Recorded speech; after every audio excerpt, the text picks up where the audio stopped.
Hello guys, വാന്നേ. എങ്ങോട്ടാന്നല്ലേ? ഓഫീസിലേക്ക് തന്നെ. എന്നും ഒറ്റയ്ക്കല്ലേ, ഇന്ന് നിങ്ങളും പോരെ. ഇതാണ് നമ്മളുടെ ഇലക്ട്രോണിസിറ്റി. ഇലക്ട്രോണിസിറ്റി ഫേസ് 2 നിന്നും ഫേസ് 1 നമ്മളുടെ യാത്ര. സമയം 8:30 അടുക്കുന്നു. പക്ഷെ ആഗ്രഹം 8:30 ഓഫീസിലെത്തണം എന്നായിരുന്നു. പക്ഷെ നടന്നു പിടിച്ചെത്തിയപ്പോഴേക്കും കുറച്ച് ലേറ്റായി. എന്താ ചെയ്യാ, ഫുള്ള് ക്യാമറ പിടിച്ചല്ലേ നടപ്പ്. എന്തായാലും നടന്നു പിടിച്ച് അവിടെ എത്തിയപ്പോഴേക്കും നമ്മൾ തന്നെ ഫസ്റ്റ്. എല്ലാവരും ഒരുമിച്ച് ലേറ്റ് ആയതാണോ അതോ ഞാൻ ആദ്യം ആയതാണോ എന്നൊന്നും മനസ്സിലായില്ല.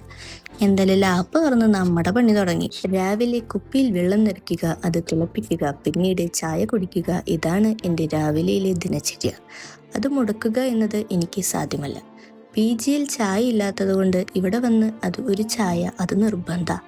ഒരു ടേസ്റ്റും ഇല്ലെങ്കിലും വലിച്ചു കുടിക്കും. പിന്നെ ക്യാമറ നോക്കിയിട്ട് 2 പ്രഹസനം. അത് കഴിഞ്ഞപ്പോൾ ആണ്ട വിളിക്കുന്നു നമ്മുടെ കുട്ടി. ഇത് ഞാൻ മനഃപൂർവ്വം ഇട്ട ക്ലിപ്പാണ് കേട്ടോ. കാരണം ഇത് എൻ്റെ ദിനചര്യ കാണിക്കുമ്പോൾ അത് നിർബന്ധമായിട്ടും കാണിക്കണം. അവൾ ഒരാവശ്യമില്ലെങ്കിലും എന്നെ എന്നും വിളിക്കും. എന്നും എന്നല്ല, ഇടയ്ക്കിടയ്ക്ക് വിളിക്കും. അവളോട് മത്തിക്കറി കഴിച്ചാലും പരിപ്പട കഴിച്ചാലും ഞാനിവിടെ വിഷമിക്കണം. അത് നിർബന്ധ. എൻ്റെ ഓഫീസിൽ നിന്ന് ഇറങ്ങിയിട്ട് ഇന്ന് നേരെ പോയത് മെയിൻ ക്യാമ്പസിലേക്കായിരുന്നു. മെയിൻ ക്യാമ്പസിൽ നമ്മളെ കാലത്ത് ഒരാളിരിപ്പുണ്ടെന്നേ, നമ്മുടെ സ്നേഹ എന്നെ നോക്കിയിരിക്കുകയായിരുന്നു. പക്ഷെ ഞാൻ സ്നേഹിനെ ആദ്യം കണ്ടുപിടിച്ചു. അങ്ങനെ കുട്ടി ഞെട്ടിപ്പോയി. അങ്ങനെ നമ്മൾ നടന്നു വരുമ്പോൾ അവിടെ ഒരു സ്റ്റാൾ കണ്ടു. കുറെ ക്യൂട്ട് സാധനങ്ങളുള്ള ഒരു സ്റ്റാൾ. ഒരാവശ്യമില്ലെങ്കിലും കയറി നോക്കി, എല്ലാം നോക്കിയിട്ട് ഇറങ്ങിപ്പോന്നു. നമ്മളൊന്നും മേടിച്ചില്ല കേട്ടാ. എന്തായാലും ഉച്ചയല്ലേ, വാന്നേ ഭക്ഷണം കഴിച്ചേക്കാന്ന് വെച്ചു. ഇന്ന് നമ്മളൊരു കുഷ്കിങ് കബാബാണ് ഓർഡർ ചെയ്തത്. നല്ല ക്യൂ ഉണ്ടായിരുന്നു. എന്തായാലും സാധനം കിട്ടി. കുറേ നാൾക്ക് ശേഷമാണ് ഒരാളുടെ കൂടെ ഇരുന്ന് ഭക്ഷണം കഴിക്കുന്നത്. ഇത് കേൾക്കുമ്പോൾ നിങ്ങൾ ഓർക്കുമായിരിക്കും, എന്താ വിളി പറയണേന്ന്. അതന്നെ. പിന്നെ കുശലമായി വർത്താനായി. എത്ര നാളായി കണ്ടിട്ടെന്നേ. അങ്ങനെ ഒരുപാട് മിണ്ടി സമയം പോയതറിഞ്ഞില്ല. പിന്നെ ഞങ്ങൾ പതിയെ ബാക്കിയെടുത്ത് ഇറങ്ങി ഓഫീസിൽ നിന്ന്. ഇന്ന് നമ്മൾ പുതിയൊരു വഴി കൂടിയാണ് യാത്ര. 2 മെട്രോ സ്റ്റേഷൻ യോജിപ്പിക്കുന്ന ഒരു ഓവർ ബ്രിഡ്ജ്.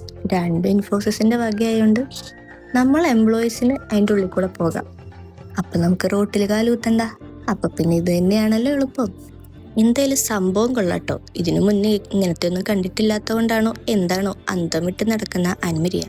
ചുറ്റും അമ്പരച്ചുംബികളായ കെട്ടിടങ്ങളില്ലെങ്കിലും മറ്റെന്തൊക്കെയോ കണ്ട് അന്തം വിട്ട് നടക്കുകയാണ് സുഹൃത്തുക്കൾ. അങ്ങനെ നടന്ന് യാത്ര മുന്നോട്ട് നീങ്ങി. സ്നേഹ യാത്രയായി ഗൈസ്. Bye bye. ഈ കാണുന്നതാണ് നമ്മളുടെ ഓവർ ബ്രിഡ്ജ്. അവിടെ ഒന്നും കാണിക്കാനില്ലാത്തതുകൊണ്ട് ഞാൻ കുറേ സ്പീഡിൽ അങ്ങ് അടിച്ചു വിട്ടപ്പോൾ ആണ്ട നിൽക്കുന്നു സ്നേഹ.